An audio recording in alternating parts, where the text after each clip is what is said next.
Yo, what's up guys? Thanks for checking out my channel. So last week I had 0 jet skis, but this week I have 3 jet skis. So I think I'm good on buying jet skis for a while. This one I picked up with the trailer for a pretty good price. But here we have a Seadoo GTX. It's a 1997 3-seater. And I picked this one up for free. And I also picked up this 1994 Seadoo GTX right here for free.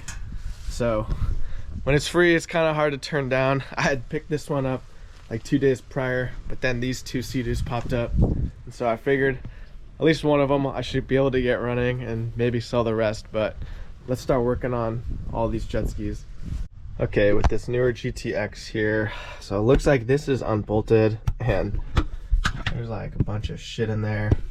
It's also kind of loose. It gave me the parts for it, so gave me a bunch of parts in a box, which I'm never too big a fan of, but it's free, so what can you do? Looks like there's some stuff here for like the fuel gauge, and then they gave me some parts for this as well. Yeah, here's the fuel gauge and the cover for this. All right, starting to work on this free 97 GTX, and it's got an electrical issue here. So let me hook up the key. So it recognizes the key with 2 beeps. Then it beeps 4 times. It's flashing some lights. So when I go to hit the button,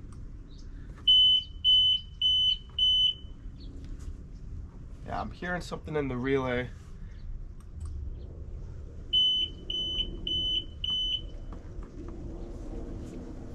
Yeah, gotta figure this out. So I want to get out all the water in the cylinder here. Hopefully rust hasn't set in, but I think since I can jump the solenoid, I think that means it's bad. So I'm gonna get a new one, but I just want to try to get out all the water in here.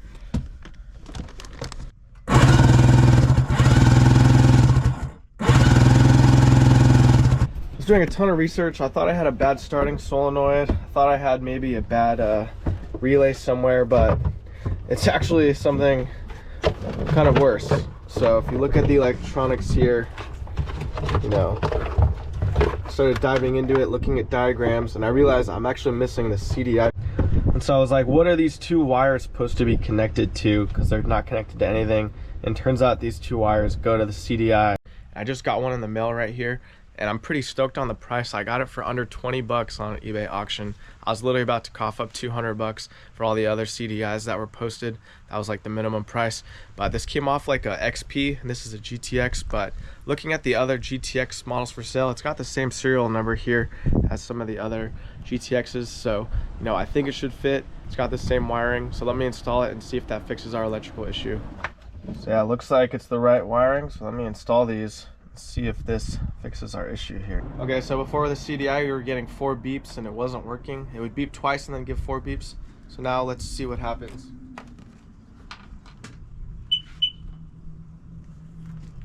Hey, no beeps. Let me hit the start button and see if it wants to turn over. Woo, there we go. Okay, so it looks like there was some old silicone gasket maker here, but I just got some RTV. And I'm gonna clean up this and then reapply the new RTV. Well, got this exhaust on. It's kind of a pain to get this clamp on here, but I was kind of just given a bag of mismatched bolts and just, you know, I think I got everything where they're supposed to be. So yeah, let's throw some gas in this and see if this thing wants to crank over and fire up.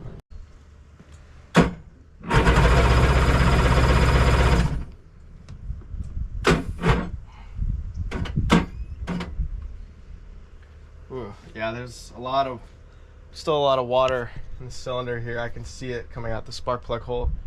Yeah, there's still a lot of mud and muddy water. Dude didn't have the spark plugs on the cylinders, so. All right, I'm gonna pop the head off so we can get all the water out of these cylinders. Yeah, there's a lot of water.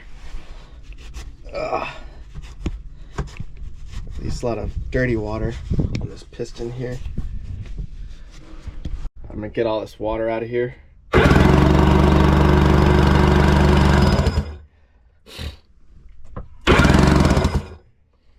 Okay, so I think I got all the water out of the cylinder. I've been firing it up a few times, just forgot to record, but it's actually firing up. Check it out.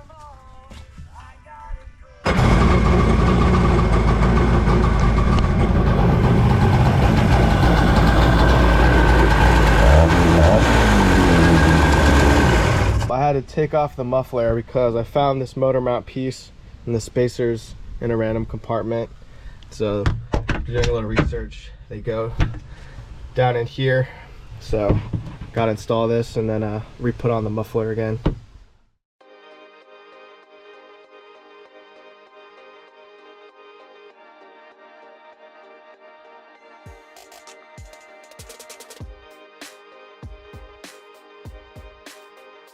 Right behind me here is my free jet ski that I'm restoring. You know, it's really dirty. It's been sitting outside. The inside's even worse. Just a lot of old dirt and grease built up. Yeah, I wanted to give a shout out to this new company I'm partnered with. They're called Better Boat. Here's just a few of their products here. A boat scrubber, some boat soap, some boat erasers. So I'm gonna use these products to clean up this jet ski. And they're a smaller company, but they have hundreds of different boating related products, similar to West Marine, but at an affordable price. So go check them out. I'll include my affiliate link with these products that I'm using here in the description of this video. So yeah, I'm gonna use these products here and clean up this nasty jet ski. Yeah, so here's what the boat scrub glove looks like. Here's a 3-pack of erasers. So yeah, I'm excited to use these. Hopefully clean up this jet ski, get it looking new again. I put some of the boat soap concentrate in a squirt bottle. Spray it everywhere.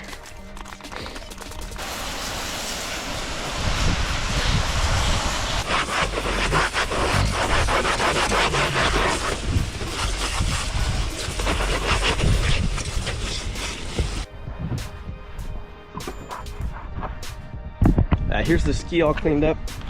The scrub glove was really handy getting a lot of these deep stains out. See, I got it all nice and clean. So yeah, check them out at betterboat.com, or they got social media on Facebook and Instagram too. So check out all their products. So I wanted to check the fuel here. I got a primer bulb with some lines just connected to the tank just to see. I mean, it doesn't look like the best fuel, but it doesn't look like there's any water in it, so that's good. Might just try to top it off with some fresh fuel and flush out all this bad fuel.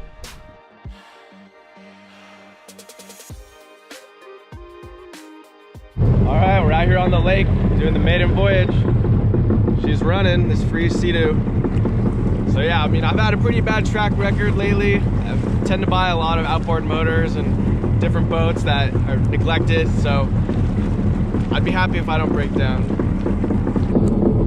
All right, we're out of the 5-mile-an-hour zone. Let's see what this baby's got.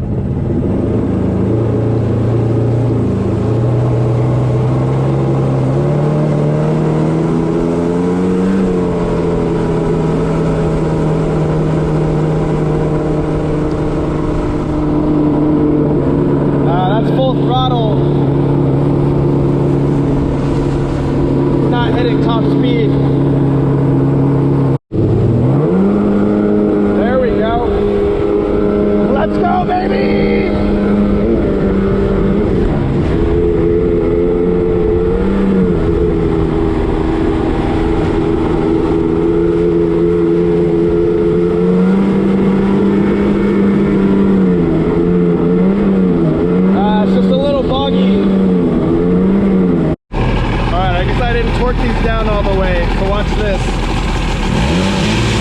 It's bubbling water out of the exhaust right there. That's probably why it's not hitting top speed. Needs a new gasket. Okay, so I was able to get to this gasket. Kind of hard to get to. I was able to slide this exhaust back. You know, here's the old one. It's pretty beat up. Here's a new one. I'm gonna put a little bit of some gasket maker on here just to help it seal a little bit better. Should hopefully fix our water leak. You can see how bad some of this oxidation is. I just got a little boat wax here. Just gonna apply some and try to make it shine a little bit more. All right, back at the lake. Got that gasket installed. Let's see how it runs. All right, let's see what this baby's got. Well, that's not good.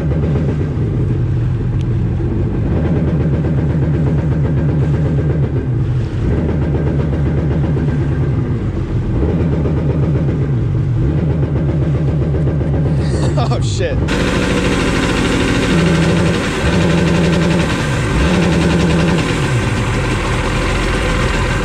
Alright, so after taking the ski out the second time, it wasn't running right, so I got the airbox off and going through these carbs, and I got the filter out on the mag carb here, and this whole filter is just completely impacted all the way to the brim, just full of crap. So I need to clean this out, clean out the carbs on both of them, and change out these gray fuel lines.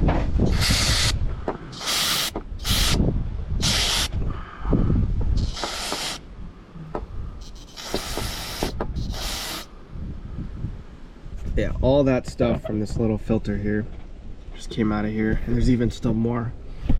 All right, gotta replace these nasty goopy gray fuel lines, so I'm just gonna cut them each by size.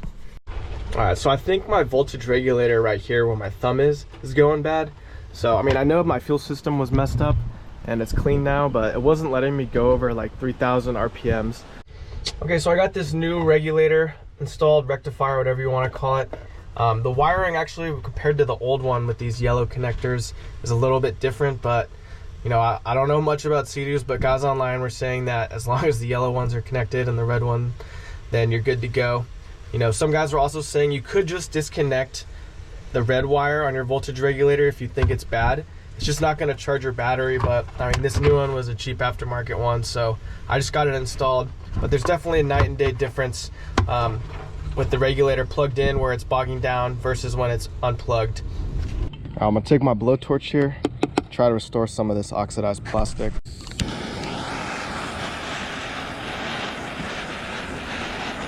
You know what they say, third time's a charm. So since I've had it out in the water last, changed the voltage regulator, cleaned the carb, and replaced some of the fuel lines. Feeling some good vibes today. I think it's gonna run right, so let's go find out. I'm feeling good.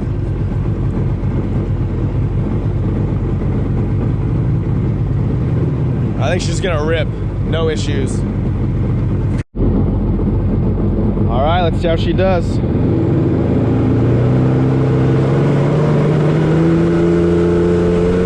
Oh yeah. We're running, we're going, baby.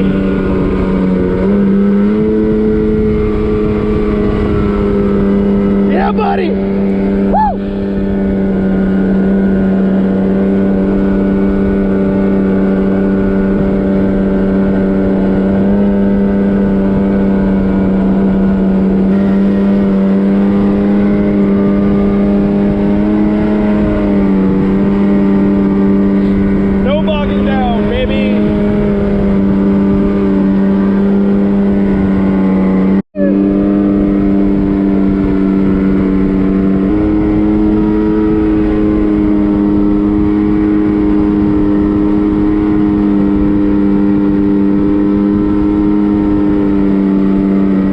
Back from the river. Yeah, the Seadoo ran good all day. You know, no more bogging down, no hesitation on the throttle, no more exhaust leaks. Just cleaning her up, hosing off some of the dirt that got on it. And this ski hadn't been run since 2017, at least based on the registration stickers. So I'm basically trying to undo 7 years of neglect on this ski. So glad it's finally dialed in, running good. And I'm more familiar working on outboard motors, not so much jet skis. I don't know too much about jet skis, but I definitely have a gained respect for jet ski mechanics out there that know how to work on these. You know, this was a fun but challenging project, so I'm glad it turned out a win. So yeah, that pretty much sums up this video. There's a few more like little cosmetic stuff I'm gonna do to the jet ski, but overall it's running good. And I have 2 more jet skis actually that I'm still working on, so stay tuned for that content. And as always, hit that like and subscribe button. It really helps out the channel, and I'll see you guys on the next one.